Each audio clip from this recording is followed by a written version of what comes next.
You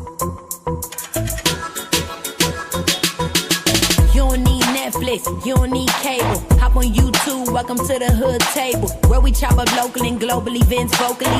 You don't really wanna miss out on these conversations. Just joke a little, laugh a little, get that wine in your system, fill your glass a little. Expose current events, talk trash a little. You never know, these opinions might clash a little. They addicted to the content, got them binge watching. You don't like it, then you want invited. Bet your friends watching in the house and your job parking lot before you clocking. They don't wanna miss a second of this HT content. Everybody think they got something to say, so it's an open invitation, bring it to the table. But if you come whack, just know we ain't buying in. We gon' probably turn your back and tell you sorry, try again, Yeah, welcome to the hood table. You don't need Netflix, you don't need cable. Yeah, welcome to the hood table. You don't need Netflix, you don't need cable.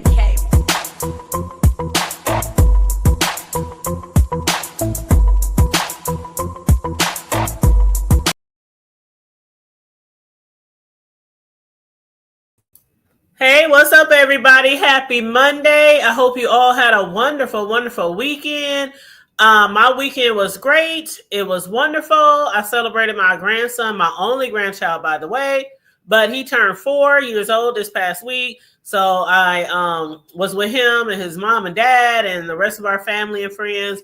We celebrated his 4th birthday this weekend. My boy is growing up. I did also post a short on that. You know, every now and then I'll post a little video, a little something to keep y'all up to date with my little baby, my little grandbaby.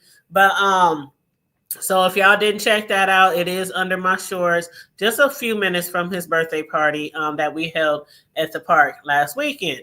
Also, let's see, Sunday, I had the opportunity to make a graduation cake, a high school graduation cake. I haven't made a high school graduation cake in a minute. I've done a lot of other type of cakes, but it's been a couple of years since I was requested to do a graduation cake. So I had a chance to do that. I did upload the photos of that as well. It was for a Central High student who's also a music producer. And I was actually going to upload a video too short of him. They was cutting up at the party, boy. When I say they was cutting up, see, that's my type of cutting up. I love to get together. I love to have fun. I love to be with my family and friends. I love to party. Not party like 1999, but you know, kick it, have fun without all the drama. It was nice. It was really nice, y'all. Let me speak to the chat while y'all coming on in, and make sure you guys please like and share the video. Hey, how you doing? 400, the first one dropped in the chat. What up? How you doing? What's up, sir? And hey, Room Shaker, how you doing? Beautiful. And what's up, my homegirl Mel, my sister from another mister? What's up? How you doing? I hope everybody's having a great, great day. If you guys have not been keeping up with the keeping up, then y'all need to start keeping up, especially with this trial. I know somebody had told me the other day they've been trying to keep up, but it's so much, and that's true. And if it doesn't really interest you, or some of the things you're just like, I don't want to hear about all that negativity, I absolutely understand. But I'm gonna give it to you. I'm gonna give you the rundown for the rundown, okay? So if it's on the hood table, then it happened. I'll be using reliable sources for my content and for my coverage. And, you know, I just don't be talking off my head. If I repeat something or something, it's from a news reporter or something like that, right? So you can say it came from the hood table if you like. Okay, but trust me, I get my sources from good places, good peoples.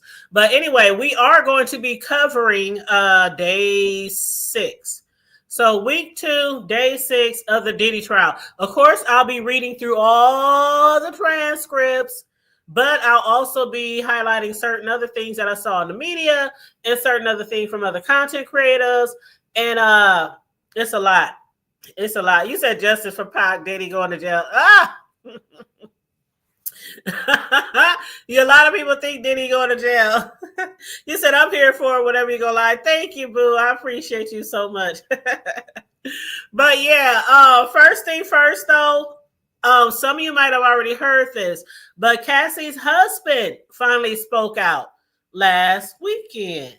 So that has been circulating. His statement has been circulating how he's been supporting his wife. That's been circulating since the weekend. Let me read to you what he said, just in case y'all didn't see it. Now, you know, Cassie's husband is Alex Fine. He used to be hired. Diddy had hired him in the past to be Cassie's trainer. And then they ended up hooking up, I guess, falling in love, got married. They own baby number 3. She is due in a couple of months. And she is on trial. I mean, not on trial, but on the stand, pregnant into her 3rd trimester. She's a few weeks from her due date. But she's pretty much holding it together while she's, going through court. But her husband said he released a statement, and he said he want to make it very clear that he is proud of her and he stands by his wife. He said the world has gotten to witness the strength and bravery of my wife freeing herself of the past. There has been speculation online surrounding how it must feel to sit there and listen to my wife's testimony. I have even said that, as has some of y'all in the chat. So he talking to us. And he said, I have felt so many things sitting there. I have felt tremendous pride and overwhelming love for Cass. I have felt profound anger that she has been subjected to sitting in front of a person who tried to break her. I did not save Cassie, as some have said. To say that is an insult to the years of painful work my wife has done to save herself. Cassie saved Cassie. She alone broke free from abuse, coercion, violence, and threats. She did the work of fighting the demons that only a demon himself could have done to her. All right then, husband. All I have done is love her as she has loved me. Her life is now surrounded by love, laughter, and family. This horrific chapter is forever put behind us, and we will not be making additional statements. We appreciate all of your love and support we have received, and we ask that you respect our privacy as well as we welcome our son into a world that is now safer because of his mom. Oh, isn't that so sweet? You said her husband need to shut up. Oh, 400, you so mean. You said, Mel said he felt the pockets getting fatter. Lord, Lord, Lord, Lord. Yes. And thank you. Thank you so much, Rockwell Speaking Facts. I appreciate it. You said it's great to see you. I'm here listening, sending blessings to you and your family. Chat, have a wonderful evening. Thank you so much. I appreciate it. I thank you for the super chat. Yes, yes, yes. So that's what her husband had to say over the weekend. A lot of speculators have been saying, oh my God, how can he listen to that, getting urinated on and being drugged up and being beat and, all this kind of stuff. How can he listen to all this? We even said, how can a man even want to be with someone who's been through all that? But as I always say, it's somebody for everybody. Even the lowest of the low can find love. Okay. You can always pick yourself back up. Okay. But, so that's what he had to say. Now, a lot of the testimony that we heard from Cassie has been a lot about, them hiring people for the freak offs, dancers, prostitutes, whatever you want to call them, escorts. I call them prostitutes. Okay. That's what they are. They was hired for sex. Point blank and the period. Okay. But some of the things that we had learned last week, Cassie had described her relationship as feeling like a possession and not a partner. She did confirm that she received $20 million for settling her civil case with Diddy. And now the government has finished, they have finished directing their direct examination last week. That ended on May 14th. And then she was crossed for the last few days, right? They also said Cuddy, which I didn't know his last name was Muscuddy. I always called him Kid Cuddy. So I learned something new last week. But they dated in 2011. I never knew that. Some of y'all probably have, but I didn't know that. They said Diddy, when he found out about Scott, aka Kid Cuddy, doing a freak off, he was very, very furious. He was very angry. He found out by looking through emails, and she said he flipped out. We heard about all the different ways he would beat her, drag her, pummel her, stomp her. Bottles. Just hitting her with anything. She had bruising all the time on her face, knots on her heads all the time. She said it was a similar bruises and knots every time. Like he was always repeatedly hitting her the same way or in the same areas, right? Most guys who repeatedly abuse their spouse or children or whatever, they normally do it in a way so that nobody else could see it, because they learn as long as nobody sees it, I can't get in trouble, especially if they too scared to speak.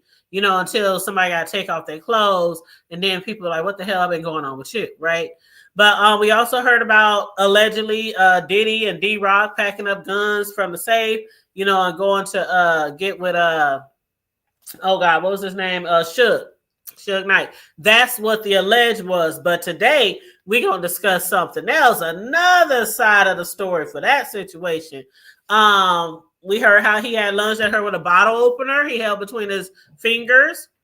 It was a lot of different ways. We heard about when they were fighting at the Intercontinental at that hotel where we had the footage, and people, they were asking her about that. She said, I didn't fight back. I just took it. Sounds like that's what she mainly did, especially from the testimonies. Sound like that's what mainly happened. She just took the fights, took the beatings, and then a lot of people, a lot of witnesses from the assistants, security, bodyguards, different people just watched.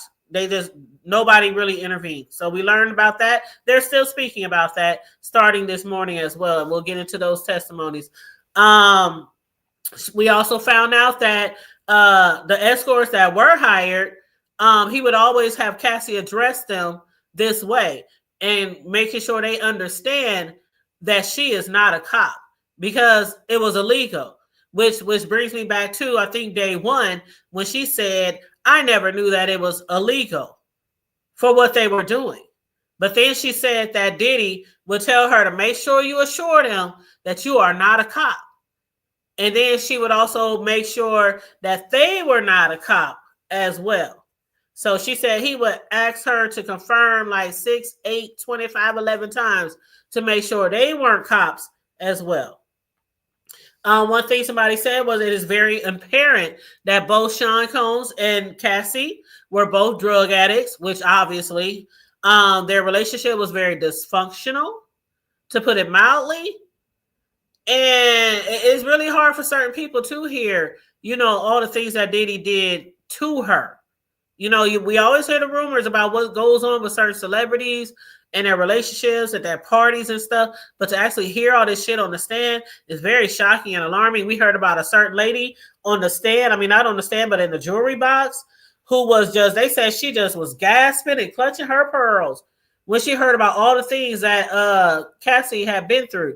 They said a jewelry lady was just clutching her pearls. Like, what? Are you serious? No way. But, you know, it is what it is. It is what it is. And Rockwell said 100. Rockwell said, hell no. Rockwell said them women were drug mules too. Absolutely.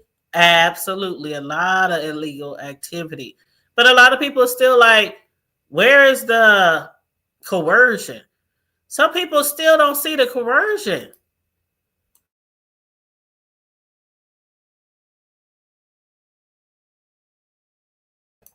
Some people still don't see the trafficking. A lot of people only see that Diddy so far has been very abusive. Now, one thing I saw somebody has said, let me scroll down to what they have said. One thing that somebody has said on social media, they said, I am generally sick of people asking, okay, but where are the RICO charges? They said, like, it's literally been only 6 days. It's not a TV show. It's real. Complicated trial. People need to grow up and realize this is not for fun. Somebody else said, I agree. I'm sick of it too. Also, if these people pay attention, there are many things adding to the RICO that has already been discussed, like using his bad boy record staff to cover up and supply illegal activity. That's one thing that they keep talking about over and over again. All these parties, and Diddy would have his staff clean up everything. If he was mollywopping on Cassie, clean that up. If they had drugs at the party, clean that up. If some baby oil spilled on the floor, mop that up. If, you know, like a lot of shit that was being done, he would have his staff clean up after the parties. So a lot of people are just not seeing it. I don't know how, I'm sure it's going to get a little bit plainer, but all they hear is Cassie saying, he hit me, he hit me, he hit me. We had sex. It was freaky. Yeah, we do know that in the beginning, Cassie found out. Well, she didn't know at first. Of course you don't know at first. You don't meet somebody and say, I do free calls. I'm a swinger. Are you down or not? They didn't learn that. She didn't learn that information till later. She didn't learn that that's what she has to be involved in to be with him. And I'm pretty sure that he waited to tell her that once he was pretty secure in a relationship, like, she gonna stay with me, she in love with me. I mean, we didn't find out they were even dating till 5 years later? Like 5 years later. And then, speaking of the timeline of Diddy and his relationships, now one of the people who've been showing up to his trial is one of his children's mother, Misa. Is that how you say her name, Misa? She had began dating Diddy in the early 90s, and they had a son, Justin, in 1993. They said their relationship was significant in Diddy's early career because he basically helped her in the fashion industry. And one of the first people that she styled for was Jodeci. Kim Porter also, we all know Kim Porter, rest in peace to the beautiful young lady. He had a long-term relationship with her starting in the 90s as well. They have 4 children, and they were off and on until their final split in 2007. And of course, we know, again, rest in peace, she passed away in 2018, which deeply affected Diddy. Then we know about Cassie. Cassie says here, Diddy and Cassie were first linked romantically after she signed with his label Bad Boys. They began dating around 2005 or something like that. Although their relationship was not publicly confirmed until years later. In 2012, they started appearing together at public events, solidifying their status as a couple. 2018, Diddy and Cassie broke up after a decade together. Their relationship was marked by allegations of control and abuse, which Cassie later detailed in a lawsuit. 2023, November, last year, Cassie filed a lawsuit against Diddy, accusing him of rape and abuse during their relationship. The lawsuit claimed that Diddy exerted control over her and subjected her to a drug-fueled lifestyle. The day after the lawsuit was filed, they reached a settlement, and we all gagged at that shit when it happened. We all gagged at that shit when it happened. Less than 24 hours, this nigga done coughed up all those millions of dollars. So we was like, oh yeah, this shit is real. This shit happened. He was fucking her up. He did that. I mean, $20 million in 24 hours. Yeah. No said. No said. We didn't need no evidence. We didn't need nothing. But, we already had the video footage of the beating in the hotel, but we didn't know about the rape. We didn't know about that. But anyway, they also said Diddy has been linked to several other high-profile women, including J-Lo. Remember J-Lo? Jenny from the block. I'm still okay. Anyway, he dated her from 1999 to 2001 and other celebrities throughout his career. His relationship often attracted media attention due to his celebrity status and the controversy surrounding them. Okay. Now, we're getting to the good stuff. As far as the trial. Now, what we're going to do, I'm going to go through the transcripts. This is going to take some time, but I'm going to go through the transcripts. I'll read the chat in between to see if y'all got anything to add to the transcripts or, your views. And then after that, I'm going to update y'all on some more information that recently came out, including an interview that that D-Rock had, not D-Rock, I'm lying. Another interview that came out recently, and basically it was Diddy's ex-bodyguard. I think it was D-Rock. Was it D-Rock? Yeah, Gene Deal. Yep. And he had spoke to Vlad a couple of years ago, and then he recently just did another interview, and he gave his take on Cassie's testimony on the stand. And he also talked about certain things. Now, he did say a couple of years back that he do believe that Biggie was not killed in a driveway. In a drive-by.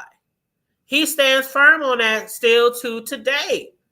And he really thinks that Diddy Like, okay, did he do it? Did he do it? That's gonna be Diddy's well-known hashtag for the rest of his days, child. But anywho, let's get into the transcripts, y'all. Okay, so I'm gonna start from the top. All rise. Now y'all know I be fucking up this judge name, Judge Subramanian. Let's call him Judge. Let's call him Judge Sub. Okay, Judge Sub. Okay, so it says on the defense's application with regard to Don Richards. Now, Don Richards was one of the female singers of the group Danity Kane that Diddy had put together years ago, right? So they said on the defense application with regard to Don Richard, Ms. Drago's opening statement opened the door to this testimony. As to Mr. James, now Mr. James was one of Diddy's assistants, okay? David James. He was to testify as well. It says here, as I argued in my letter, they said a judge just ruled orally on letters that are not in the docket, although they are clearly judicial documents. Okay, that's just a little sidebar stuff. Okay, let me get to the good shit. They talking about what's permissible. The judge said the same brand of testimony that was objected to on Friday. Does the government expect Miss Richards to say what she heard and saw? Because remember, she was on the stand Friday for a moment. Like just for a little moment. And then the judge said, you know what, y'all get the hell out of here. It's a good baseball game going on. You know, y'all go enjoy your weekend. And everybody was like, damn, y'all could have saved her to Monday. Shit. But so the judge said that would be permissible, just like the testimony in the recording studio. They also said Cassie's attorney, personal assistants were with Mr. Combs 20 hours a day. Their testimony is admissible. The judge said, my concern is that there are other ways to get this evidence in. What Mr. James would add is just the postscript. Combs' lawyer, on the David James issue, this defeats the whole purpose of this hearsay objection. The government is arguing that it's also admissible because the job description are so vague. We contend these are personal matters. The judge, let me focus you on the assault on the chef.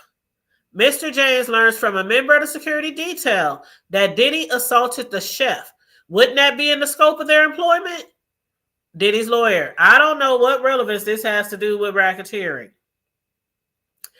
Diddy's attorney, this is becoming a sort of bad act free for all. Assault is just not one of the racketeering acts.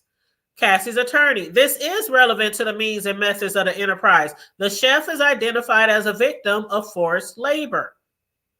Diddy's attorney, I'm going to defer to Ms. Westmoreland on the other witness. Diddy's other attorney, Westmoreland, Mr. Richard claims that Mr. Combs assaulted Ms. Ventura right in front of her, which is Cassie. These other alleged threats are nowhere near in close proximity to an alleged assault. Diddy's attorney, Westmoreland, we have to distinguish between the Danity Kane and the Diddy dirty money eras. And Mr. Peer telling her, where are you going to go? I don't see how that can be construed as a threat. The judge, let me think about it. Let me ponder on it. I'm starting to like this judge. I know some of y'all was shading the judge. Yes, he has been telling it all, child. Oh, Gene Dill has been telling it all. I don't know what. I ain't gonna put no bad buju out there. How they say it? Bad buju. Juju. That's what I say, bad juju. But I am surprised he's still walking around. Don't let nobody know I said that. That's between you and I. Okay. Mel said, was she the one talking about Cassie getting beat? Yes, girl, she was being beat with skillets, wine bottle screws, bottles, and you saw he threw that damn lamp at her at the hotel. Like, hey, sis, how you doing, boo? What's up, boo? Yeah, I mean, I'm not laughing at the fact that she was getting beat. It's just, you know. But you say he ain't scared. Yeah, he ain't scared. I ain't never scared. He the bodyguard, okay? And I heard they play with big guns. All right. Okay. So the judge said, let me think about it. We have an application from the press that emails be put into the record. I am directing you to put them together and put them in the docket by next Tuesday. And after that, on a weekly basis. They said thanks, but a week late.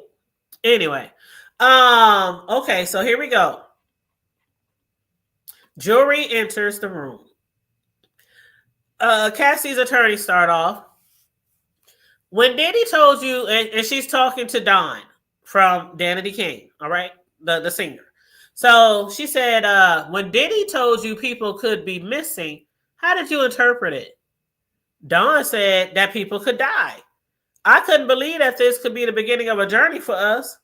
Can you believe that? Hold on, let me take a sip of this drink I got right here. Hold on.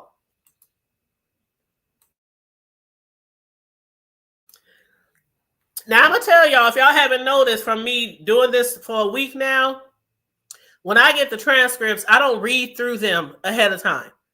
I read through them as I'm giving it to you. So I'm showing real-time reactions, right? You say he would have been getting the corkscrew. All right, man, what you talking about? Somebody posted a meme today on Twitter and said, man, all you have to do is kick him in the nuts. I was cracking the hell up. I mean, ain't that one thing they teach you when you're little, if you're being attacked by a man, the first thing you do is try to plunge his eyeballs out, and then you try to kick him as hard as you can in the nuts, right? So, yeah, what up, Charlie Boo? Hey, Boo, I enjoyed your chat this morning, girl. But, yeah, it does give original reaction. So, when I'm reading the scripts, I'm giving you my original reaction. So, when I gag or gas, I'm doing this, like, for real, okay? Like, what the fuck?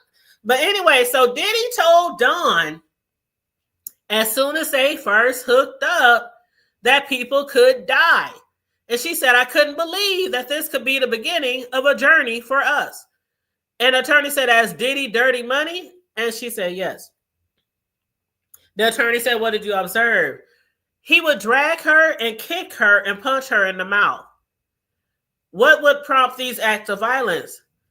Objection by Diddy's attorney. Judge, overruled. Dawn answers when she would speak up for herself. The attorney, who in security witnessed these things? Dawn, D-Rock, and Bonds. Where did Miss Ventura get hit? Her knees, her face, all over. Did there come a time you were in New York for a festival? Yes, in Central Park. In the residence, what happened? He punched Cassie. She came into the bathroom crying. You could see she was upset, like she was hurt. Objection, of course, from Diddy's attorney. Judge sustained. So that one passed. The attorney, what injuries did you observe? A swollen eye. Why did you remain with Cassie after this incident? Don, I wanted her to feel supported. What's this? That's Central Park event. And they show photos of Cassie in sunglasses and a picture with her with Dawn. The attorney said, why did you wear them? And she said solidarity. Cassie had on glasses. Dawn wore glasses because she knew Cassie's eye was jacked up. So she wanted to wear glasses in solidarity with her. You know, kind of like somebody who, I don't want to take it that far, but maybe got cancer and they cut all their hair off and then they bestie or whatever cut all their hair off too. You know, she just wanted her to feel like, you know, whatever. Maybe that was a bad example, but y'all feel me. The attorney said the next assault, where was this? No, the next assault, who was there? D-Rock.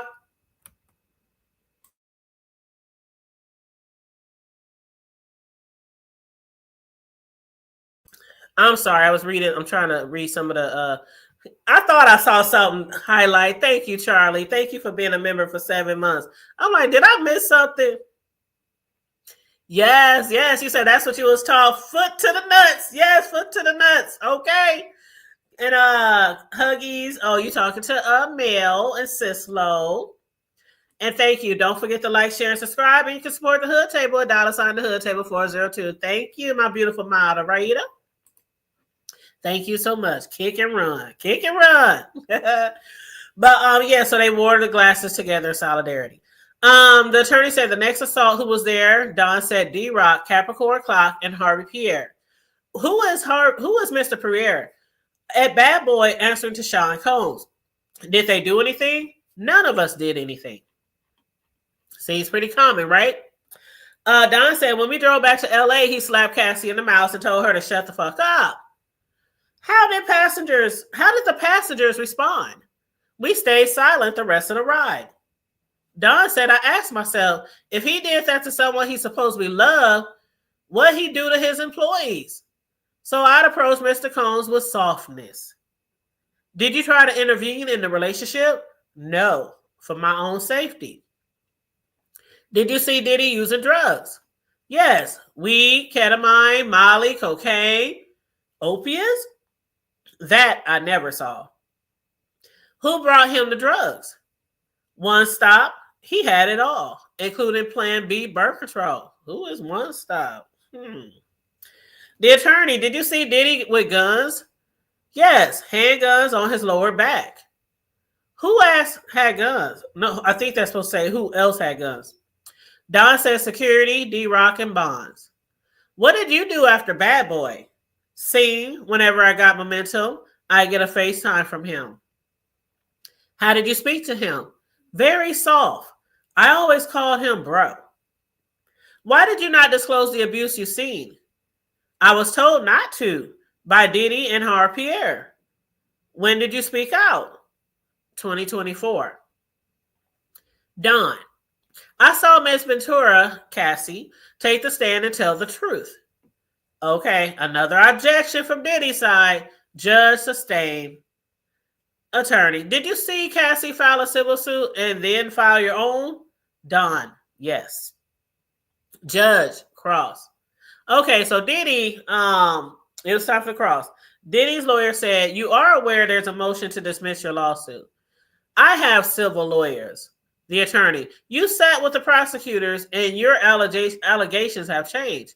Don says, I've been consistent. Diddy's attorney, you testified he attempted to hit her about the eggs and Cassie dropped down in a fetal position, right? Yes.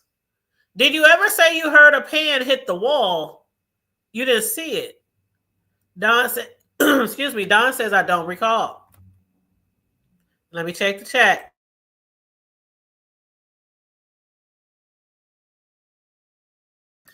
You said, I mean, Diddy too little, I be done, beat his ass and throw. Oh! Oh, Charlie ain't playing. Don't play with them Mississippi girls. Sure.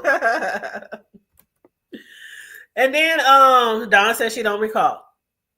So Diddy's attorney, would you agree with me? It has been hard for you to keep your story straight with respect to this egg incident. I told it as close as I could.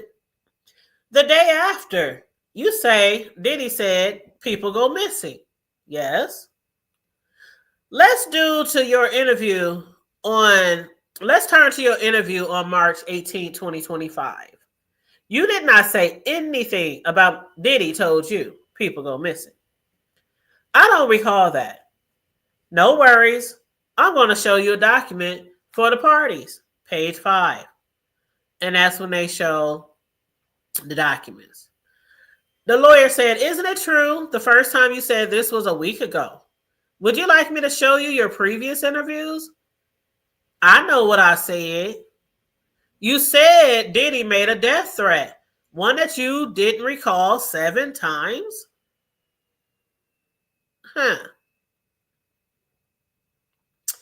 So, just a little break there. It looks like the prosecutors, when they were talking to Don, who was swearing up and down, they said that she was going to sink Diddy with the stories of pedo stuff and drugging, etc. They said instead she told only more domestic violence episodes and that she did and said nothing for years. Okay. So Diddy's attorney said, let's move to alleged incident before the Central Park concert. You are aware there was a camera crew. Not in the bathroom. You were filmed in the park. Are you aware if the video has been turned over? No. About the guns, you didn't tell the prosecutors about it. I saw guns at Daddy's house. Don, they didn't ask. You never saw Diddy pull a gun out and wave it around, load bullets, or cock it? He just had it. Did you tell the government you never saw Diddy do cocaine? I don't recall. Your testimony has changed on quite a few things. As time progresses, I remember more. You saw One Stop sell drugs. You saw him take money? Yes. All right, 1 second. Didn't you tell the government you never saw anyone pay him? So you lied, right? No. Judge said, sidebar. The judge was like, okay, let me holler at y'all for let me holler at y'all for a second. So then after the sidebar, Diddy's attorney was back at it. It was you who reached out to Diddy to work with him again? Yes. But he had threatened you, right? You asked him to work with you again? Yes. The attorney, okay. The attorney, the songs you released on your own have not reached the level of what you released with Danity, Kane, and Diddy Dirty Money, right? True. And you reached out to Diddy to try to make more money, right? Yes. Now Cassie's attorney. Can we have a short sidebar? And then after the sidebars, a redirect. Cassie's attorney. Why did you file your civil suit? Don. When I worked for Diddy, I had no sleep. The conditions. The attorney for Cassie said, in every meeting with the government, did you say that Diddy beat Cassie? Yes. Why did you reach out to Diddy? One of the judge on Making the Band, Lorianne Gibson, I wanted to reach out. Objection from Diddy's side. Judge sustained. Cassie's attorney. How often would you hear from Diddy after you left Diddy Dirty Money? Don. Sporadically. Why did you reach out to help Kalina Harper? Cassie's lawyer. No further questions. Diddy's lawyer. May we have a brief conference at the bench? Boys, a lot of sidebars already. A lot of sidebars that happened early on today. But y'all let me know what y'all think so far from what we've been already discussing. It seems like, to me, it's pretty obvious, again, that a lot of people involved in Diddy's circle and his camp, staff, security, bodyguards, whatever, a lot of them witnessed a lot of abuse towards Cassie, and nobody really did anything. So that's one thing that's pretty clear through this whole 6 days of trial so far. Now there's a recross. Diddy's lawyer. You admit you reached out to Diddy to re-engage. You claim only to have a relationship with Lorianne Gibson. But if you got back together, you'd have to see Diddy more, right? Don, yes.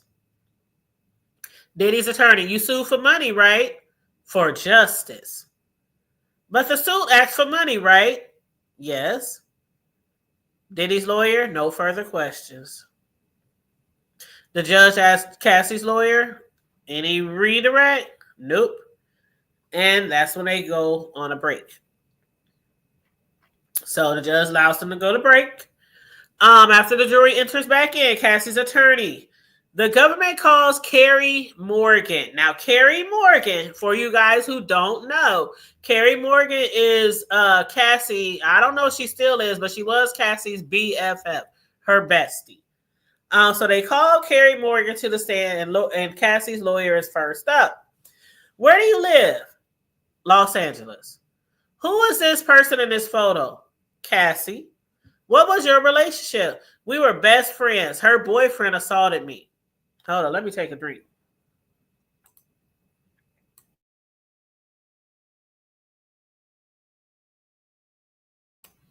Okay, she said her boyfriend assaulted me. I guess that's why they ain't besties no more, huh? Cassie's attorney, do you see him here? Yes, there in a yellow sweater. Let the record reflect. The witness identified Diddy. Why are you here? I got a subpoena. Where did you live with Cassie? In Manhattan. Did Cassie drink? Not much. Any drugs? None. So when they met, Cassie didn't really drink, and Cassie didn't ever do drugs. That was when her bestie met her, from her recollection. And they lived together. She said none, no drugs. What was she doing for work? Modeling. Then she recorded Me and You. When did you learn they were dating? 2007. Did you travel with Cassie and Diddy? Yes. To Ibiza, Miami. What drugs did Diddy provide? Molly, marijuana, ecstasy. Which did Diddy take? All. Did you take drugs alone with Cassie?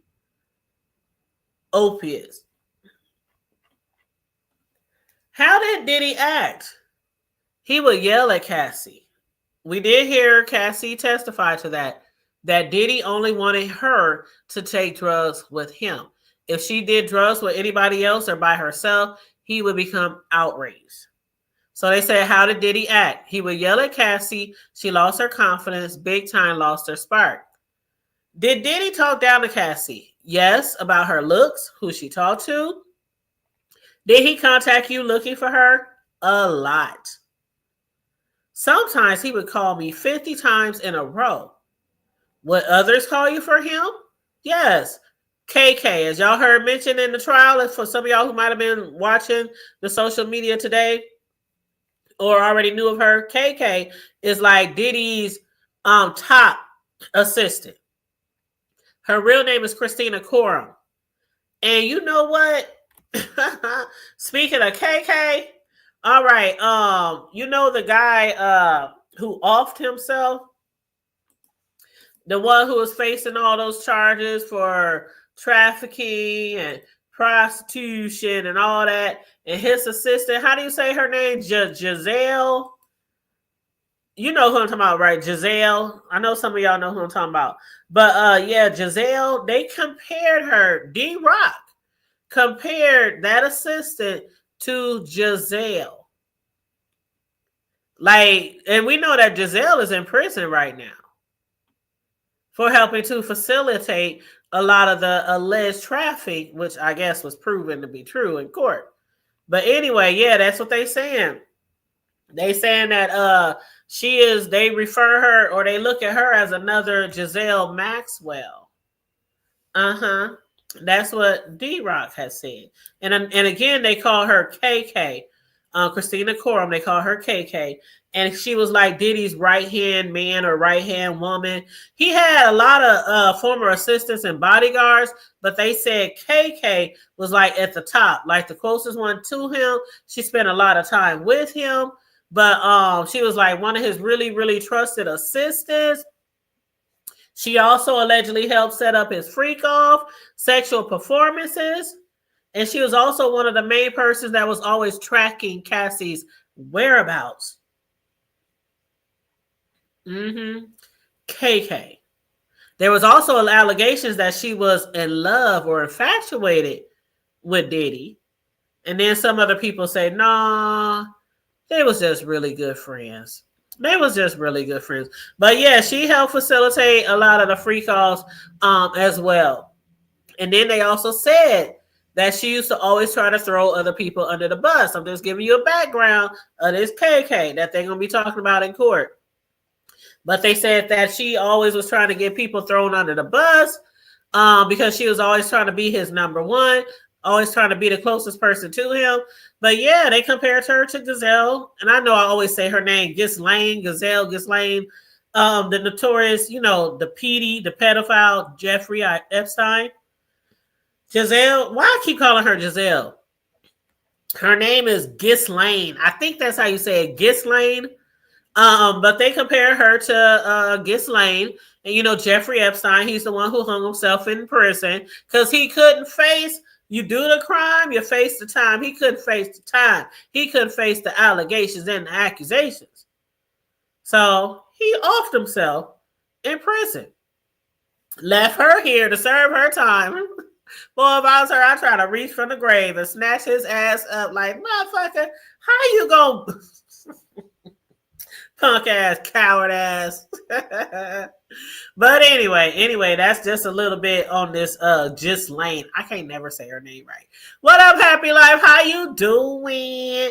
You said I didn't realize Kerry was white. I just Googled her. Kerry who? Who you Oh, you talking about the bestie? I'm reading so much. I'm up here like, who? But anyway, yeah. So I didn't even Google her. So I didn't know if she was black, white. I didn't even know if she was black or white. That's why I said Kerry who. I didn't make sure we talking about the same person. Okay. So then okay, so Kerry Morgan said, who would others call you for him? She said yes, Christina Coram, aka KK. Did you witness assaults? Yes. The first time it was in Hollywood Hills. Ruben was one of his security guards. He was there as well. What did Diddy do to Cassie? He kicked her. What did she do? Nothing. I told Ruben to do something. He indicated he wouldn't. Then what? We left the house and Cassie and I were hiding by someone's front steps. Now that's one thing that people have been talking about all day. They said, you know it was bad if you got to hide in your neighbor's yard.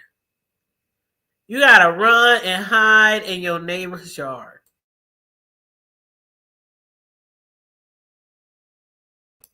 His beatings were very brutal. But for some reason, she stayed. When we talked about Mel the other day, that Stockholm Syndrome, you said, so they say some people don't believe he actually offed himself. Yeah, and I heard that too. Yep, Mel, I heard that too. That's what they say. Because when you look at, that's just like the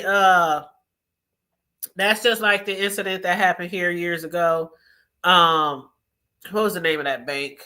Oh God, I can't remember the name of the bank. Oh, it's going to come to me later. But there was a bank here. It was a bank scandal here. And a lot of the bank was ran by this black guy. And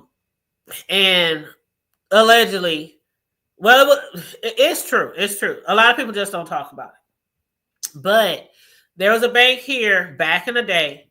Franklin Credit Union. That was it. If y'all want to look, ooh, Charlie, if you want to look up something real juicy, because I know you love doing crime stories too, Franklin Credit Union scandal. When I tell you the Franklin Credit Union scandal that happened here years ago, I was younger. It reached all the way to the White House, to senators, to celebrities, to basically what happened.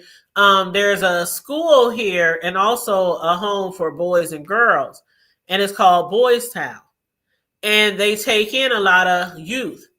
And what had happened was a lot of the people who were involved with the Franklin Credit Union, they would throw parties and they would take those children from the Boys Town and they would take them to these parties and make them do you know what.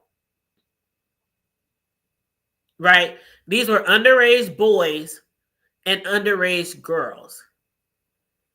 And once the shit hit the fan, and a lot of people did years in prison behind this. Some of the people who was closely related to the family here, because I mean, this family who was associated with this, it was a black family. They was associated to the Franklin Credit Union. They was so rich.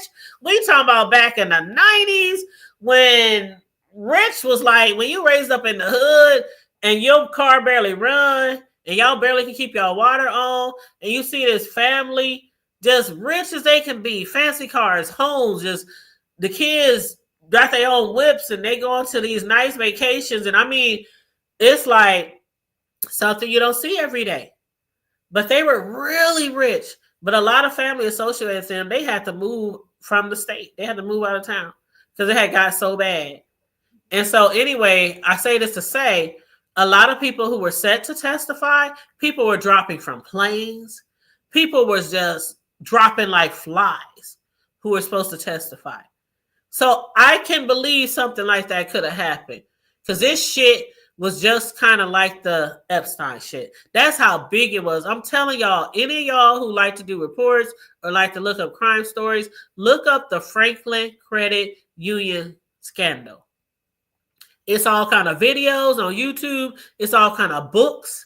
It's documentaries. It was bad. It was bad. They would take them little kids, 12, 13, 14. I think the oldest one was probably 15. And they would make them do all kind of stuff. And then they wouldn't even pay them. They wouldn't even pay them. And they would have these kids staying for days, doing all. They would travel. They was trafficking things out of state. It wasn't just here. They was trafficking them, putting them on planes and taking them places.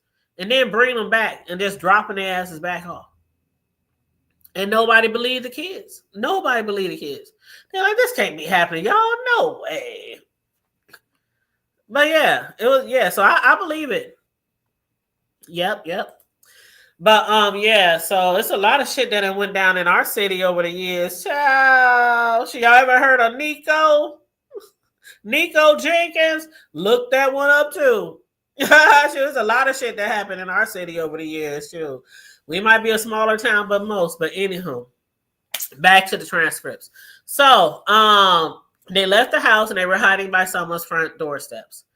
And the next time in Jamaica, I saw him drag her by her hair. I ran back to get my purse and phone so we can leave. What did you see next? I thought she was knocked out. Then she got up and ran into a wooded area. That time she ran to the woods. What happened next? There were 2 golf carts in the driveway. I got in one and Diddy got in the other. We went in different directions looking for Cassie. Did you find her? Yes. Then we hid in a ditch, whispering. What about the incident at Comstate Apartments? Cassie came back with a hoodie covering her face. Then Diddy came and tried to get in, hitting the door with a hammer, and I called D-Rock. Did he get in? No. The police came. What happened? Cassie wouldn't show them her ID. Nothing happened. They left a card. Read this message. Did you send this attachment? Yes, it's a photo of the card can't even talk. It's a photo of the card the detective left. Did Diddy ever assault you? Yes. He hit me with a wood coat hanger and choked me. What? I didn't know he was beating on Danity Kane. He was beating on Danity Kane. Oh shit! I'm mixing the names up. I'm sorry. He's beating on Kerry Morgan. Her bestie. How you let your bestie get hit by your? Boy.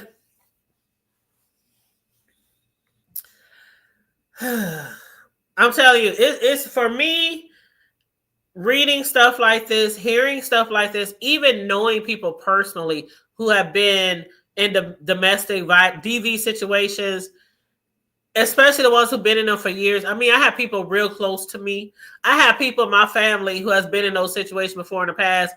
And every time something happened, I mean, we all get that phone call, whether it's 8 a.m. or 2 in the morning.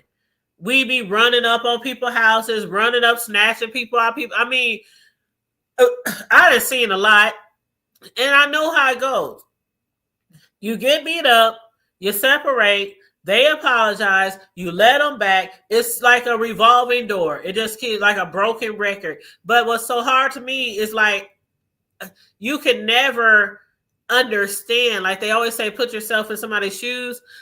That's one shoe that I could never put myself in. I can put my shoes, my 8.5s, in a lot of people's shoes, but that's one shoe that I'm too, I don't want to say I'm too volatile or aggressive or anything like that, but I just saw this shit growing up, and I always promised myself I would never. Oh no, you might hit me once, but that'll be the last damn time. I've never. And I had a situation when I was a very young adult where I had a guy break into my house after we broke up because he was cheating on me, and I found out and kicked him out. And he found out I was with somebody else and broke into my house in the middle of the night, snatched me out of bed, grabbed a butcher knife, held me hostage. I've been through that before. It was a one-time incident. The cops came the next day. I was down there filing restraining order, filing charges, and I've never seen that guy ever again in my life. I just can't. I can't do it. I can't do it. And especially if you get the chance to get away, and I hope somebody out there is listening to this. If you got the chance to get away, yes, you don't know if they might come looking for you. Yes, you might be scared that they might come looking for you, but at least fight to survive. You cannot go out like that. You cannot go out like that. Go out fighting. You know what I'm saying? Just anyway. It's sad. It's sad. But okay, so to hear this, he now beating on the homegirl, beating on the best friend. And if that nigga was beating on me and my homegirl, have you ever had? Come on, ladies, y'all ain't never had an issue with a dude and your homegirls and your cousins? We taking off earrings, we tying our hair up. You know what I'm saying? We put rocks in socks. We put bananas in tailpipes. We do all busting with. Child, let me not incriminate myself too much.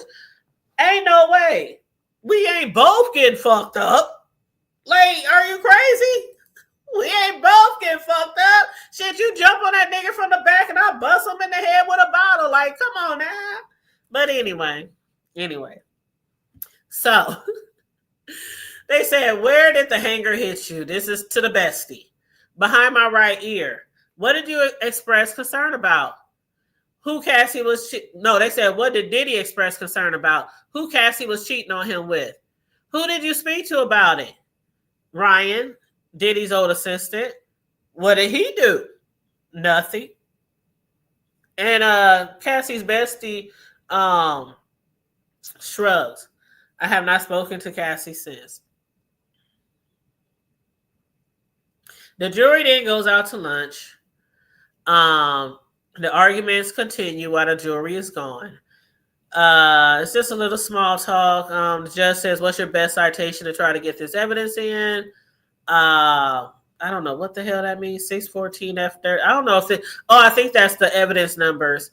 The judge said, I'll look at them and we'll be back. Diddy's lawyer said, I haven't seen this before. The judge, you all need to get something to eat. Go to break. Okay, so they came back from a brief lunch. The judge said, if I let this in, Cassie could be recalled as a witness. Cassie's attorney, I doubt that we would call her. The judge, the defense could call her back to the stand. Cassie's lawyer, I doubt that she would be available. Judge, the evidence is out. Judge, I anticipate Mr. David James will be the next witness. How is he relevant? Cassie's attorney, as to the means and methods of the enterprise, Diddy threatened to assault employees. So while waiting for the jury to come back in, they just posted something. That's irrelevant, so forget that. Okay, so the jury entered. Cassie's attorney, no further questions for Mrs. Morgan. The judge said it's time for cross. Diddy's attorney, you were Cassie's best friend since 2004. Kerry says, actually 2001, we met waiting for Polaroids to develop. I was living in Buffalo. She was in Connecticut. Then you were both in New York City. I stayed downtown. She moved to Harlem. Have you ever met Kim Porter? Yes, probably at a concert. Was Cassie ever jealous? Yes. What? Okay, so, and the other way? Cassie was speaking with Michael B. Jordan and Diddy got jealous. She was trying to leave him. You were both using drugs? No, we were in South Africa. Did you learn about Gina? Yes. He was having a full-on relationship with this little girl. Why do you call her that? She acts like that. She's younger than us. When you say Diddy came and hammered on the door, why did the police come? They said because of a noise. I guess somebody must have called in a noise complaint. What did they say to you? Cassie was visibly injured, but she didn't say anything. You two were best friends for 18 years, but now you haven't spoken since 2018? Yes, that's true. If the danger of being capital is obvious, that's a long time. She's moved on. Objection. from Cassie's attorney. Okay, next question. Why haven't you spoken with her? Kerry says, she did not support me after. See, there you go. There you go. You can't have your homegirl getting beat on and you get beat on too, and y'all don't jump his ass or do something. And see, a lot of times it'd be like, oh, but I love him. I can't do anything. Oh, and then the besties and the rest of the homies and your family, and they all be shunned away because of all the shit that you put up with, and your man trying to fuck with us too.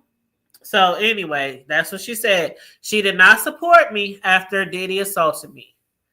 I tried that line at assault. Okay, she said that's basically, okay, that's where the line draws. That's where I drew the line. You reached a settlement with Cassie? That money came from Diddy. So she must have tried to sue Diddy or threatened to sue Diddy, the bestie, and then the money came from Diddy, because they said you reached a settlement with with Cassie, and she said the money came from Diddy. Yeah. So, all right, they showing her some photos. And then they asked, do you know if Louise Hayes is a self-help author about self-affirmation? Yes. Why did you send him this with words of encouragement? I don't remember seeing that. Okay. I want to show you a few more photos, but first, let's talk about the incident when he put his hands on your neck. Were you and Cassie using any drugs at that time? No. What did he say? He said, who is she cheating with? Oh, so he gonna strangle the homegirl because he thinks she know who his girl cheating with. That motherfucker is cold. That ugly ass beady eye fool. Look like a little gremlin. But anyway, okay. So you went to urgent care and not the hospital, right? But you don't the prosecutors, wait a minute, but you told the prosecutors it was bloody and you went to the hospital. I don't remember that. Look at this. 3,500 material. They didn't show it to the jury, but they showed her something, a statement. She said, I see that, I said that. Now cross-examination. Cassie's attorney steps up. Do you remember Diddy's attorney asked you about an incident in LA? Objection from Diddy's attorney, overruled by the judge. Cassie, attorney, and he hit her like in Jamaica, arguing about jealousy. What happened in Jamaica? He dragged Cassie by her hair a 50-yard hallway. Was he talking about jealousy? No. He said she spent too long in the bathroom. What? Y'all, you said thank you. We jumped those kind of big. We jumped them fools. And that's exactly why people don't. I'm going to say from my experiences, and I love this family member too, Deb. I'm telling you, to this day, that one family member of mine, I would go to war for that one. Trust me. I'm so glad and thankful when she finally separated from that fool. But at that time, shit, that's how our family is. We just naturally like that. Hey, you call us up, everybody rolling. It's like one person put the smoke signals out and everybody jumping out of bed. It don't matter where you at. I remember times leaving work for some bullshit. Okay, we was just rowdy like that back in the day. And so it's been times when it's been females or girls like, what? You messing with my cousin? There's an individual today who I still don't talk to, even though my cousin still forgave them, because some people, I ain't said I still hate her. I ain't trying to go to hell for hating nobody, but it's like, nah, this person has sent me like 2011 Facebook friend requests in the last 10 years. Ignore, block, like,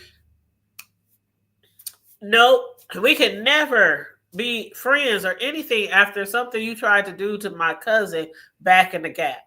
No. So it's certain things I'm like, oh no, nope. It can never be. It can never be. But yeah, you said not the Polaroids. Yeah, the Polaroids. I don't remember the last time I seen a Polaroid camera, but them was the shit back in the day. Shit, you just fan that mug. And we thought the picture, like when we look at the cell phones today and how clear they are and all that, the imaging and stuff, And then you think back to the Polaroid pictures, man, them black and whites, damn near pictures, barely show any colors. You can't tell if your jeans are stonewashed or blue. But yeah, they was the shit though. That was, man, take all the pictures. We'd be at school snapping all day, have a whole bunch of Polaroids by the end of the day in school.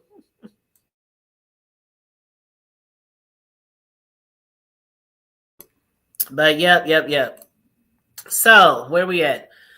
All right, so and he hear like in Jamaica arguing about jealousy. Okay, what happened in Jamaica? Okay, so they asked why did he drag her by her hair down the hallway? Was it about jealousy? And she says, nope, she spent too long in the bathroom. Cassie's attorney say nothing further. Judge says any recross? Diddy's attorney, now. Or no. So then they call David James. David James used to work for Diddy, Cassie's attorney. Why are you here? That would be me. Everybody keeps saying because I was subpoenaed. That would be me. I don't want to be here, but I gotta be here. So y'all throw me in jail for. But they said, were you Combs' personal assistant? Yes, from 2007 to 2009. Who is that in this photo? That's me, David James. That's yourself. Yes. He said, I went to college in Michigan. Later, I faxed my resume to Bad Boy. Where was the interview? 1710 Broadway. Who'd you meet? Tommy, his sister Keisha, and others. How did they test you? They gave me 40 appointments and asked me to make a schedule. You had to know, for example, what time a particular show came on Hot 97, and what did Diddy ask you? To make a spreadsheet for Miami. I said, I know his food and restaurant preferences. He asked me why'd I make a good assistant. I said, can't stop, won't stop. And he got the job. That's all it took was to get a job with Diddy, is repeat some of his lyrics from his song, Can't Stop, Won't Stop. They said, did he have others? Yes, Miss Robles, Mr. Barber, and others. What would you do as an assistant? Bad Boy to 5, then out to dinner, then to the studio to 3 a.m. We get a call time at the end of the night. Did you travel with Diddy as well? Yes. Who were the security staff? D-Rock, Bonds, Uncle Paulie. You work 20 hours a day? Yes, security did too. That's a lot of damn hours, y'all. 4 hours of sleep? That's a long shift, boy. Long shift. That's probably why they was turning their eye every time Cassie got her ass. Well, they was like, we too tired to be fucking around with y'all. Not today. They said, Cassie's attorney, what did security staff tell you? To stay in my lane. Who said that? Bond, Uncle Paulie. Focusing on his personal chef. Who is this? Chef Jordan. Jordan Accent, to be precise. Did Diddy have girlfriends then? Yes, Kim Porter, Sarah, Tara, Yana, and Cassie. 1, 2, 3, 4. That was 5 girlfriends. Did he beat Cassie ass over the head with a bottle because she messing around with somebody or talking to somebody? Lord. What was your first conversation with Cassie? We were on Star Island. Kerry Morgan was there too. Cassie said, this lifestyle is crazy. David said, I asked her, why don't you leave? She said, Diddy controls my life, my music, he pays for my apartment. Next conversation. It was about her music, but the album never came out. Did you overhear a conversation? Yes. Kim, he heard Diddy say, Kim is my queen, out in LA with my family. He said, I have Cassie right here where I want her. She's young and moldable. Ooh. Ain't that what I've been saying? Ain't that what I've been saying? He never got with Cassie out of love. Cassie kept reiterating how they were in love. She was in love. She thought he was in love with her. She knew she was in love with him, but she thought he was in love with her too. And I said repeatedly, he was never in love. Just yesterday, I said, you can't love nobody that you allow the next man to urinate on in her mouth. How could you say you love somebody and you watching somebody piss a bucket in her mouth and use them like a toilet? Nah, he, like I said, he always got with her in the beginning because she was young, impressionable. She was hungry to be a star. He made all these promises to her, 10 album deals, and he was fucking on her and with her for years before he even let anybody know publicly. And why? Because he wanted to get her and mold her and make her into the person that's submissible, that he wanted her to be. Mm-hmm. You said, wonder how much he was paying them. Child. Mm-mm-mm. And then, so after he said that she was young and moldable, the attorney said, Your Honor, how much longer do you want to go? This would be a great place for a break. The judge said, we'll break for the day. So that was the break for the day. That was the break for the day. So that's what we got for today, day 6. I think they're going to pick up with David again tomorrow because he wasn't on there that long. And they kind of stopped at a good spot, right after David said, because, Diddy literally was telling people, Kim, that's my woman. That's my girl. She's the mother of my children. Cassie, this is somebody I can do what I want. I can mold her. I can, how men are. Some men, they got to have, just like some men, there are men out there who do not allow their woman to give them head. There are some men out there who do not allow their woman to do certain things. But they love head. Oh, they going to get them some head. They just going to get it somewhere else. Because they think certain things like that is for hoes or hookers or prostitutes or whatever you want to call it. Easy women or whatever, They don't think that's something that their woman should do. And it was like that a lot back in way back in time. A lot of men were like that. They wouldn't allow, nope, you couldn't give me coniglias. Nope, if that's the proper term for it, we call it head, okay? Sure. You said, did Diddy want the money? Did Diddy want the money? Did Diddy want one? Hey, Happy Life, how you doing? What do you mean, did Diddy want the money? I don't know what you talking about. Hold on, let me go to my Facebook because I got some links I got here that I wanted to read to y'all. Okay. All right. So back to what I was talking about earlier about Gene Deal. Excuse me. Okay. So he had already spoke to Vlad a couple of years ago, right? He's been speaking for years, really, about what he thinks really happened to Biggie. And he also been chiming in on, Cassie's situation, how Biggie really died, pointing fingers at who he thought was responsible. He also said if Biggie's mother was alive, she would be so upset to find out the real story. So for years, there's always been allegations about how certain people died, how Biggie died, how Pac died, different things like that.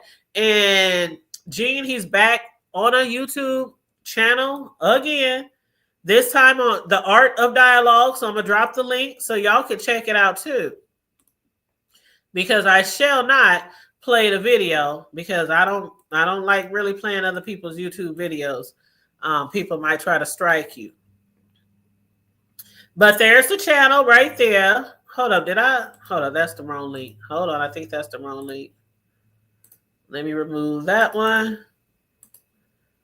Okay, I think that's the right one.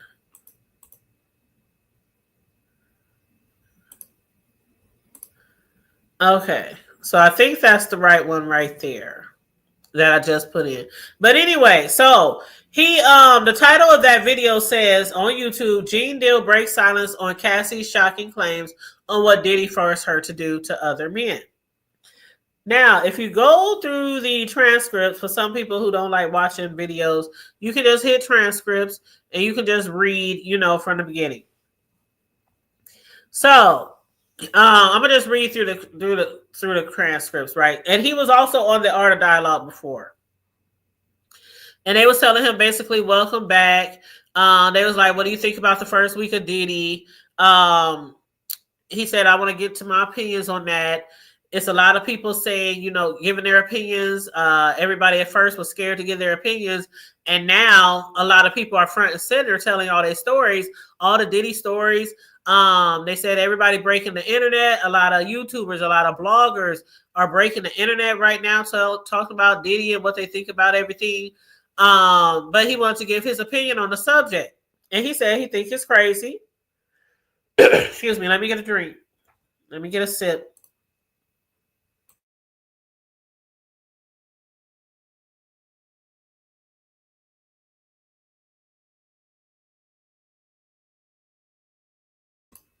Okay, so back to this interview with Gene Deal. Matter of fact, it was 3 days ago. If you look the video up, it was 3 days ago. Okay. So before he got to answering questions, he started up saying to the person interviewing him, he said, I guess you got a couple questions for me right now. I got a lot to ask you all right now. He said, but before you get started, I know most of this stuff is going to be about the trial and everything, but I just want people to know that I want to say something regarding the whole trial that came out that I thought was significant. And another content creator has somebody who came out and spoke on his stuff. And this is about D-Rock. He said, I did a whole, you don't mind. Oh, he was just asking permission to speak about it. And he said, yeah, I don't mind. He said, I did a whole thing on D-Rock and what I really think that happened. And so he said it's called the biblical betrayal of Biggie Smalls. So Gene Deal wrote something called the biblical betrayal of Biggie Smalls. And he said he lined up whatever happened to Biggie that night. It said when he had got out and he got played and when he had lost his life. And he said that D-Rock and Diddy had Big go to a party. Now, it came to the trial about D-Rock and Cassie mentioned a lot of stuff. This is what Gene Deal is saying about D-Rock in a couple of stories. And he said, I know one, D-Rock told me the story. And he said, you understand, when I first was trying to get in touch with Diddy, and the two, he said, I heard what Cassie has said, but I don't want to address that because I don't know your line of questioning. I'm just reading the transcripts from the YouTube video. He said, but I do want to address that D-Rock is the one who got Biggie out of the room. And that's when he and Diddy had took D-Rock and they had went out for the day. And Diddy had told him he didn't have to go. And so he said, I told this story 1,000 times. He said, but in the trial with Cassie, it said he had something to do about D-Rock being head of Diddy's security after he had left. And he said, you understand that that's when D-Rock had came home and they had moved out to California, the whole 9 yards. And he said, D-Rock let Diddy trick him. And I don't believe that D-Rock was that sinister and knew what he was doing. So what he's trying to say is he think Diddy tricked him into going along or going with him to get Biggie out of the house. Now, something else that he did say was he don't think Biggie was killed in a drive-by. He think that D-Rock and Diddy has something to do with Biggie's, untimely, death. And, when Cassie he mentioned how Cassie had mentioned that they was at the diner, at Mel's Diner. And Cassie had stayed home. He said it was around that time when they had the freak off at the hotel, the one that just paid Cassie $10 million. And I don't want to go all into it, but I'm just giving y'all some of what he was saying. He's still standing on the fact that he does not believe that Biggie passed away in a drive-by. He thinks it was more up close and personal, and that it involved Diddy. Now, some of y'all might have heard that story before, but he's reiterating some of the things that he said in the past and adding a little stuff to it, and he's also giving commentary on what's going on with Diddy right now. But basically, he said Diddy was trying to line Suge Knight up But he said, but like I said, I'm not going to get into that right now. I'm just going to get into the fact that D-Rock has been with Diddy since Biggie died. And so what had happened was, from his recollection, from what he's saying, D-Rock had went to jail. And Diddy had promised him that once he get out of jail, he would take care of him. And remember, Diddy had the clothing line, right? And Sean John. And so when D-Rock got out of jail, Diddy helped him get a clothing line as well. And so kind of what Gene is trying to say, I think. But y'all can go to that link in the chat. And y'all can listen to the YouTube interview for yourself. But what it kind of saying is like D-Rock felt like he owed Diddy for holding him down while he was locked up, and for, helping him, with the clothing line when he got out. You said that's a lively. Yeah, I posted another one.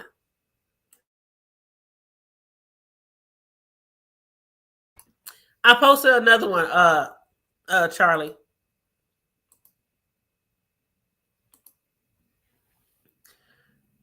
Hold on. Just in case, let me do it again. But I think the second one that I got is right. Hold on, let me post it again, because I post 2 different links. So let me post it again. Okay. All right, you might be right, Charlie. Okay, I just posted again. Thank you, babe. So I think I posted it and I thought I had the wrong one. So then I deleted it and then I put another one. So I just put the right one in there. Thank you, Charlie. I appreciate that.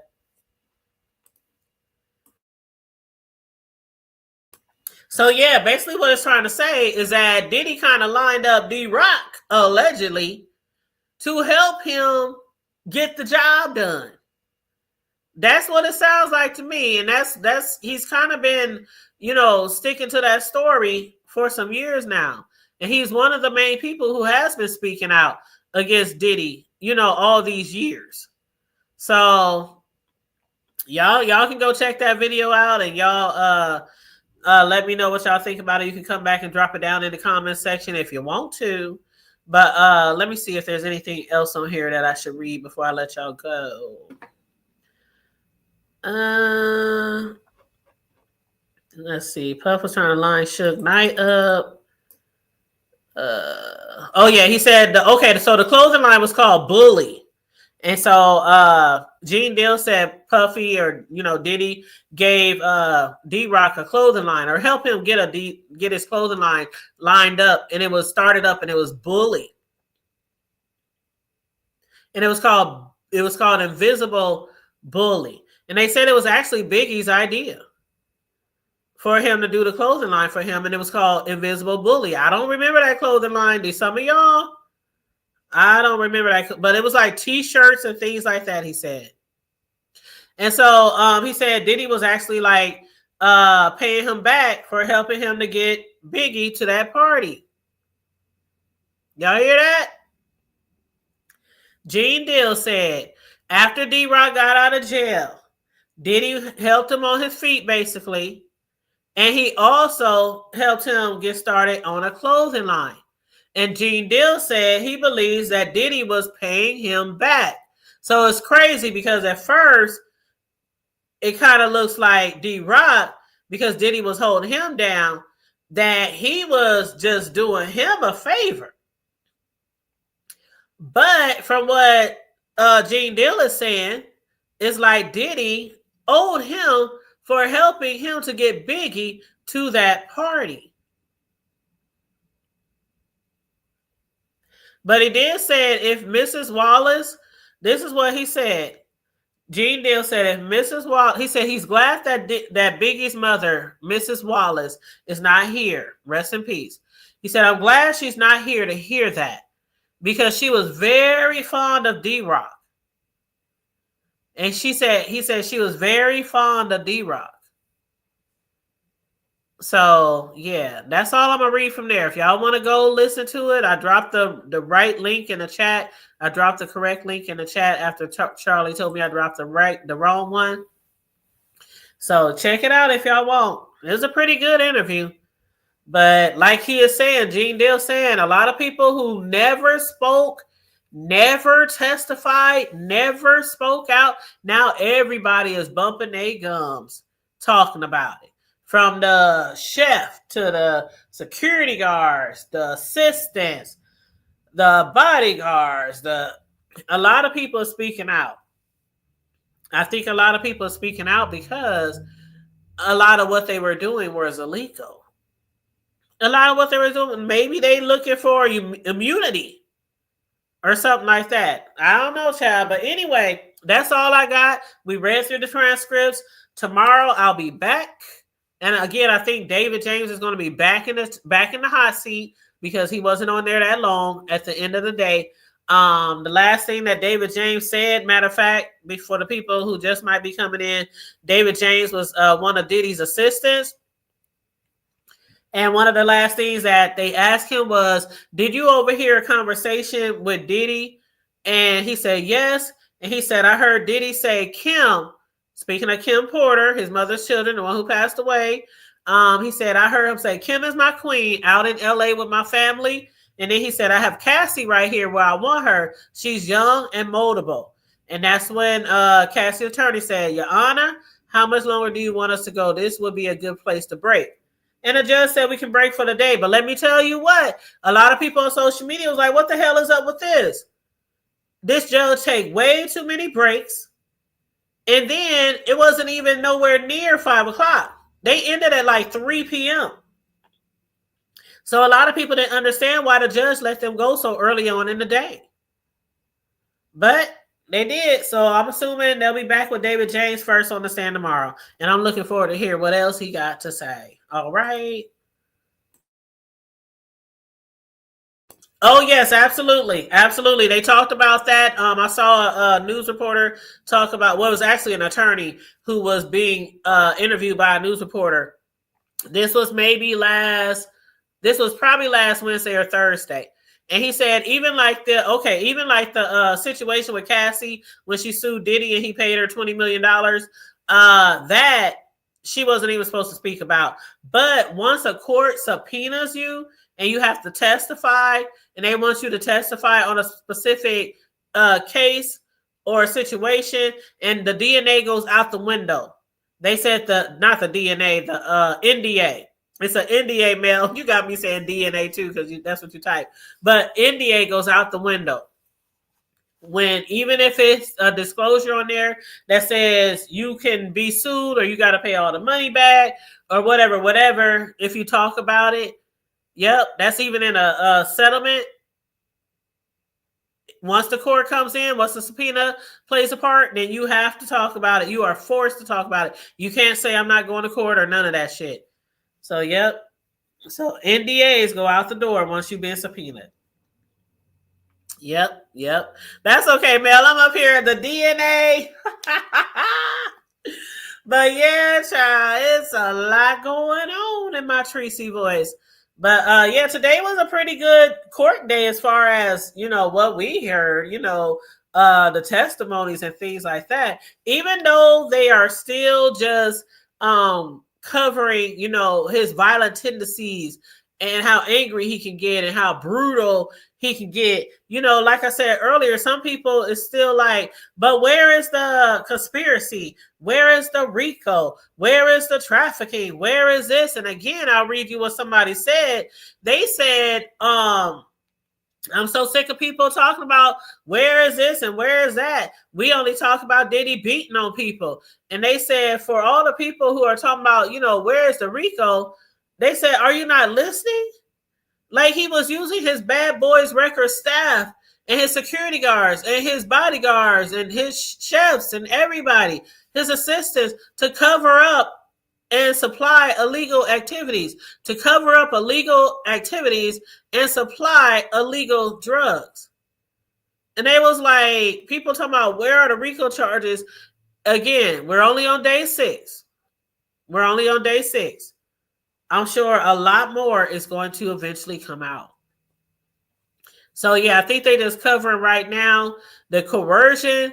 They trying to play the part of the coercion because some people is like, but she stayed. But if you listen to all these testimonies from all these different people, He would hunt her. He would stalk her. He would drag her back. She couldn't leave. He kept her drugged up to the point where she got addicted to drugs and became a drug addict. And then what can you really do then? Like, you got somebody taking care of you, paying all your bills. She didn't have a job. She didn't work. He promised her a 10-album deal. That never came to fruition. It never came to fruition. She was hooked. What started out as, I'm gonna do these freak offs and these swinging parties because I love him and this is what he likes. And I'm sure she probably thought it was maybe a once in a. It's like when you thinking of something to do exciting in your relationship. Oh, I ain't never done that. You want to try this? Have you ever? Let's try this. You watching porn or whatever? You want to try something strange, you know? Or you know how some women is, oh, you can only get fat on your birthday or on our anniversary. You know what I'm talking about when I say get fat. Okay, y'all know what I'm talking about. But the rest of the year, you better watch it. Don't you slip that. Watch it. Be careful. But no.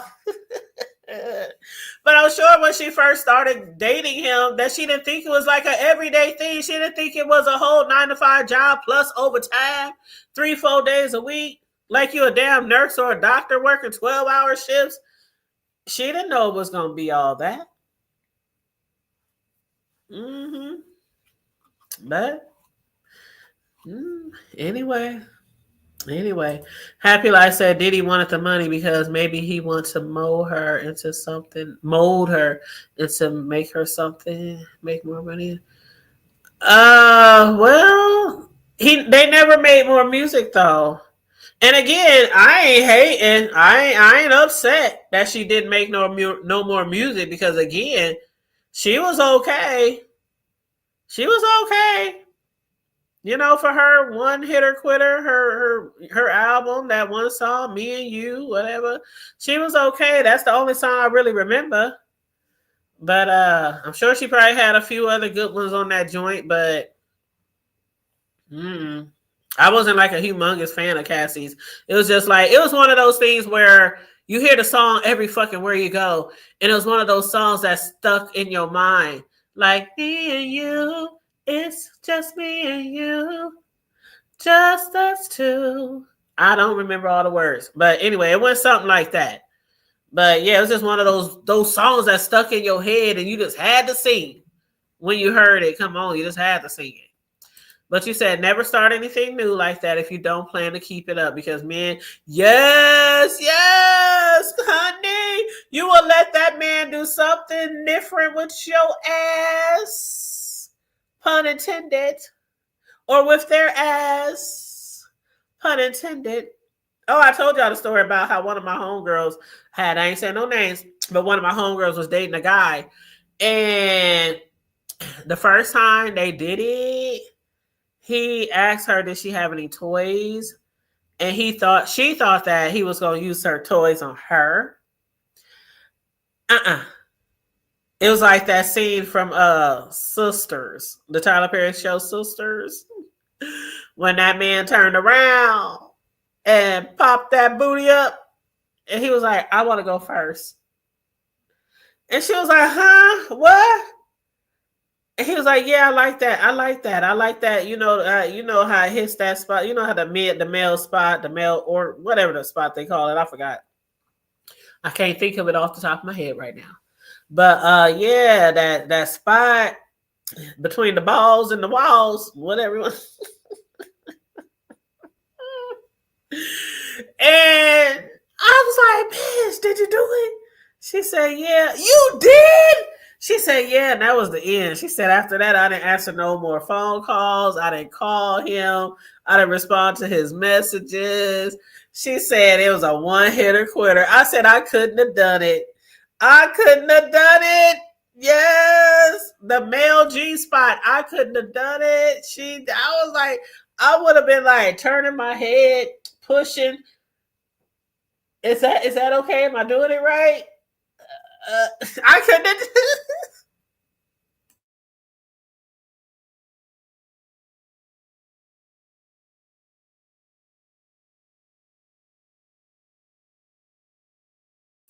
Nope. Mm-mm. Mm-mm. Y'all about to get out of here. We done went to a whole nother. Thanks everybody for joining us today. Thank y'all for the super chats. But yes, feel free if you want to donate to the commentary. Please donate. Cash App, $ the hood table 402, or to the super chat. Please and thank you very much. Everybody who comes in on the replay with the replay gang, please make sure you like and share the video. I'll be back tomorrow. Now I know some people is probably like, the hood table, you said you was going to review Power finale. I promise you, I will try to watch it tonight. I just can't do it all, y'all. I can't do it all. I'm only one person, but I'm going to try to. And this weekend, I was just tired. Y'all know all that I had going on this weekend. I was tired. When I got up for work this morning, I could barely walk. I was struggling to walk down the hallway. I'm like, I am so tired. My body sore and everything. So I was like, I'm gonna do this little Diddy review, and then I'm gonna relax for the rest of the day, put my feet up and just relax because I'm still tired. But yes, huggies, Charlie Boo. You know I love you, baby. You said, oh my God, girl. I was tired, boss. But yes, please make sure you guys like and share the video and support my favorite content creators in the chat. We got Miss Sislo in the chat. We got Charlie in the chat. She know I love calling her Charlie. And we got Mel in the chat. Those are three of my favorite moderators. I don't see my sis Deanna, but she one of my favorite twos who be dropping down. She's a moderator too. But yeah, definitely those are my top. And please support their channels, please, and thank you very much. I don't see any other. Oh, we got 400. 400 was in here earlier. 400 does have a channel over there. He be rocking out on his channel as well. Who else was in here? Oh, the Room Shaker. The Room Shaker was in here as well. The Room Shaker. Now she's from a different sector, but she does content on different things, even trending news and celebrities sometimes as well, I think. And also the B sector, but she has a great channel over there. Room Shaker be doing her thing over there too. So y'all support the ones in the chat, support each other. But yes, I appreciate you guys. I appreciate y'all for coming through. You said Boss Ace. Girl, he is the boss of me. That little grandson of mine. Oh, you know what? When I came to the party this weekend, because my job was not to do baking. My son and his baby mom told me, we want you to do the grilling. The other grandma is going to do the cake. Because we switch it up. Y'all know I'm a personal custom cake decorator. So it ain't nothing for me to whip up a nice, beautiful cake for anybody, especially my grandson. And I done did his birthday cakes, his baby showers. I done did all that shit, right, in the past. But the grandma, you know, she likes to buy cake sometimes too. And I think it's only fair that some occasions she, even if she don't make it, that she can buy a cake to bring to his party and I do something else. You know what I mean? Because that would probably make me feel some type of way too.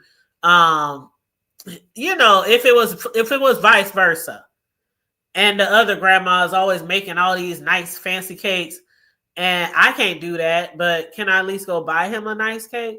So, you know, so she brought him a nice cake for his birthday. And I grilled, and I got up early and I grilled all this chicken and burgers and hot dogs and stuff like that. Then when we went to the park, as soon as I got out my truck, he saw me walking. He was like, yeah. He just took off running and left everybody at the park. They was like, don't run out in the street.